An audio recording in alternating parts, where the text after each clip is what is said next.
Let's see example 12. Find the energy needed to build a charge A sphere of surface density ρs and radius A. B sphere of volume density ρv and radius A. So we have two conditions. First, we want to build a charge system that accumulates on the surface of a sphere with a radius A. And the second case, we want to build a volume charge inside a sphere. It has the same radius and the volume density is ρv. So what is the difference in energy needed to build both charge system if we have the same number of charge? Let's see. For A, let's say we have a sphere of radius A and we have the charge density, which is surface charge ρs, the unit is coulomb per meter square. Right, so we already learned how to find the electric field using Gauss law, and a conclusion by the Gauss law is we will obtain the E field equal to ρs A square divided by epsilon naught R square.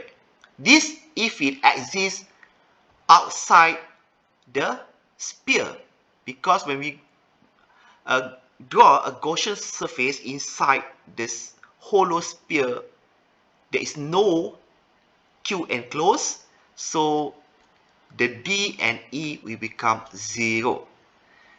So for the case outside the sphere, so our D is equal to epsilon naught E R because our field is going along R directions, and then we have our surface also at R direction, which is the solution is 4 pi R square, because you imagine that the Gaussian surface is here, is certain distance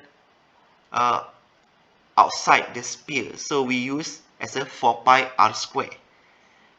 For the right hand side, our Q enclosed when we create the Gaussian surface, so is equal to the surface, the space charge here. So the Q is equal to ρs ds, and ds is equal to 4 pi A square because the surface charge exists at R equal to A. So that is the difference between the right hand side and left hand side. And then as a solution, this is E. So the 4 pi can be cancelled out, and what left is ρs A square divided by epsilon naught R square volt per meter. When we know what is the E field for our charge systems, okay, this is an extra note. E is only outside sphere, E inside sphere is 0, like I mentioned earlier.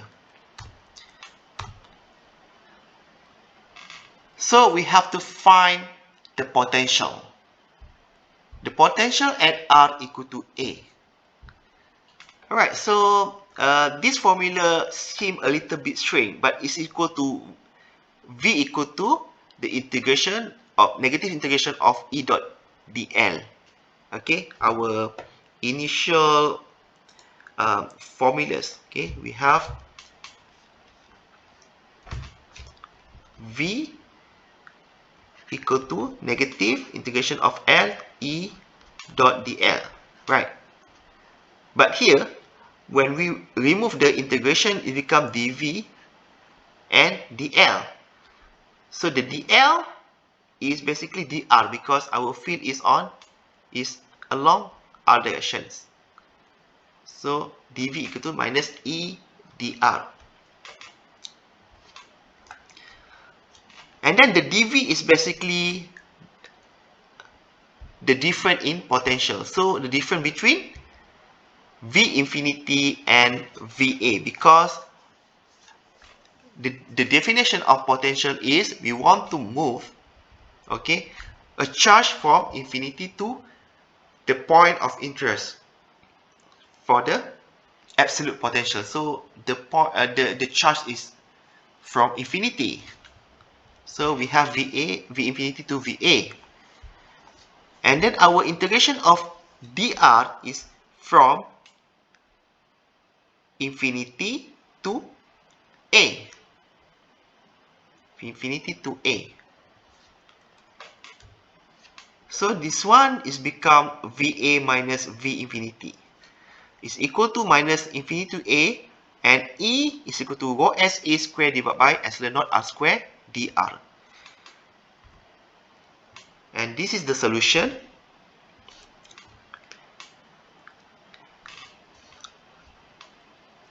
And the assumption here, our V infinity is equal to 0. So our potential V. Lastly, the energy needed to build the charge. From the formulas, we have energy equal to 1 over 2 QV, where the V is VA and Q is Q and R equal to A. So our Q is equal to rho S 4 pi A square.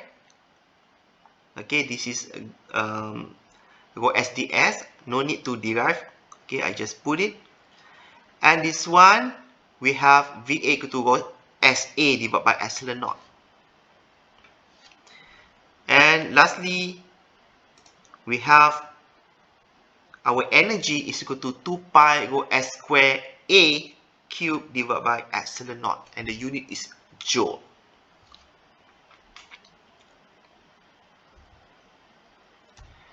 Next, for question B, we have the same sphere with the radius A, but the charge is accumulated inside the sphere.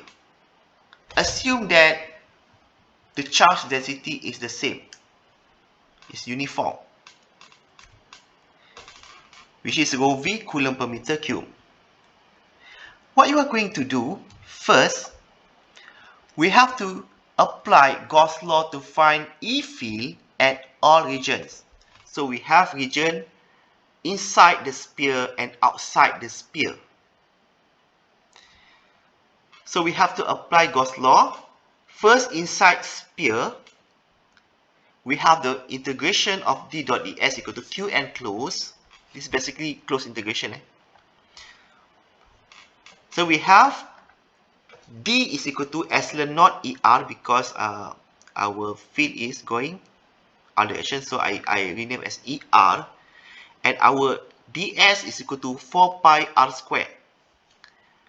R is basically varies inside the sphere. So R can be here, here, here. So I put R. And what happened right hand side also, the Q enclosed is depend on our R, because if I draw the Gaussian surface here, that means the Q enclosed is little and it's become greater if my Gaussian surface become larger until A. So that's why our Q enclosed here is equal to rho V, okay, 4 over 3 pi r cube. This is the formulation for volume of our sphere. We can see here, basically, we can cancel this r square and 4, and then this is our solution. Our E field is equal to rho V R divided by 3 epsilon naught integration of R, and the unit is volt per meter. This is E inside our sphere. Next, for E field outside sphere, so when we apply the Gauss law, okay, the Gauss law basically outside, we draw outside anywhere. So the left hand side still the same, but the limit for left hand side is become 4 over 3 pi a cube. So we change r cube to a cube because our Q enclosed is depend on the limit is A. Okay, so rho V for objective pi A cube. This is the limit, the maximum Q enclosed we obtains. Therefore, our E outside our sphere of volume charge is equal to rho V A cube divided by 3 epsilon naught R square in the direction of R volt per meter. So we have two different E. Next, what we are going to do, we can find energy using the following equation at origins.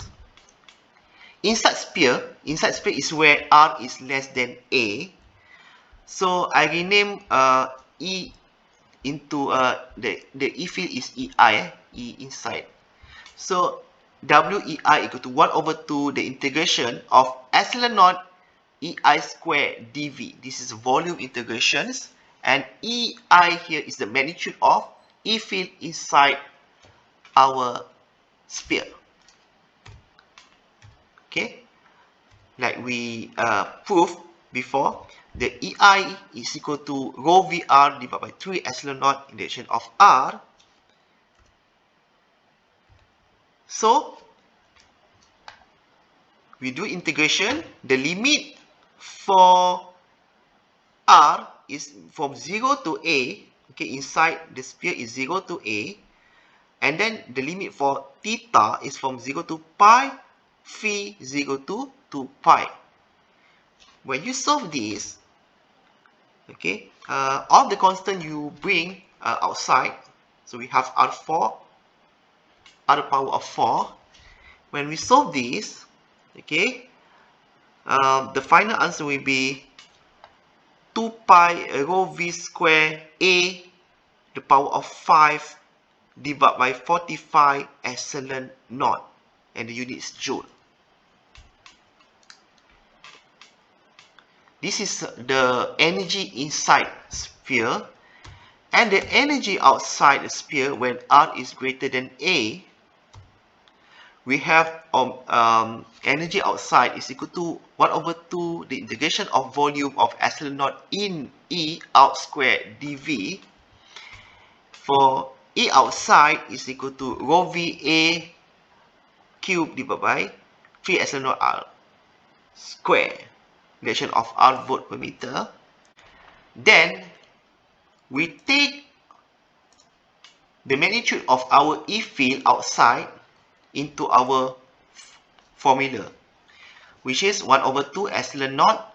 Okay, and then this is our E square,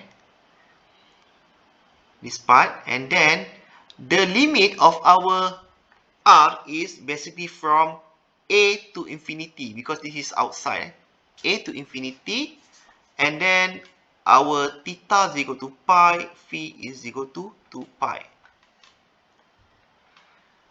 So bring outside all the constant. So we have 1 over R square, sin theta, and so on. Solving this, so this is your final answer. Our energy is equal to 2 pi rho V square A the power of 5 divided by 9 epsilon naught, and the unit is joule. So the total energy to build the charge is basically energy inside plus energy outside is equal to 2 pi rho V square A power of 5 divided by 45 epsilon naught plus 2 pi rho V square A power of 5 divided by 9 epsilon naught. So our solution become 4 pi rho V square A power of 5 divided by 15 epsilon naught, and the unit is joule.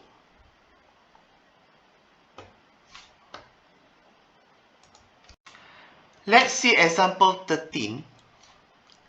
A potential field in free space is expressed as V equal to 20 divided by XYZ find the energy density stored within a cube, and the dimension of cube is between 1 and 3 in all axes, x, y, z axes.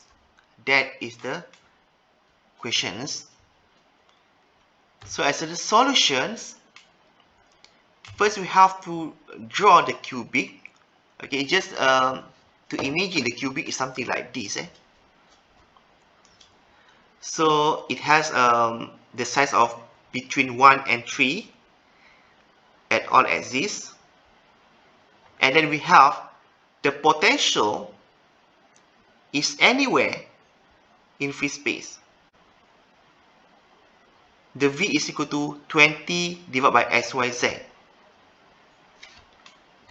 So, how to find the energy stored? Alright. The formula is the dWe divided by dV equal to 1 over 2 epsilon naught E squared, because they ask you about the energy density, not energy. So please put extra careful here, because we have to divide by volume. This is more easier because we have only 1 over 2 epsilon naught E squared. No need to find the volume. And we have information about the potential, but not E field. So how to find the E field? We have to use the potential gradient, where the E field is equal to minus gradient V.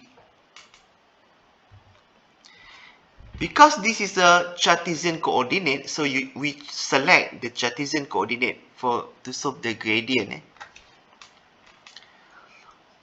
When we see one by one, okay, here the partial differentiation of component S, we got 20 divided by YZ, and this one 20 divided by XZ for component Y, and for component Z 20 divided by XY. It's almost the same. So the energy density is equal to 1 over 2 epsilon naught. Okay, so we take the magnitude of E field and we square root. So we got 200 epsilon naught 1 over YZ square plus 1 over XZ square plus 1 divided by XY square, and the unit is joule per meter cube. That's all. Okay, it's simple. So we finish chapter 4, and as usual, please do your homework. Okay, I prepare 4 questions here, so please do it before I give you the solution later on. Please try and think how to solve the problem. It's not difficult. So that's all for chapter 4. So see you in our next topics. Bye bye.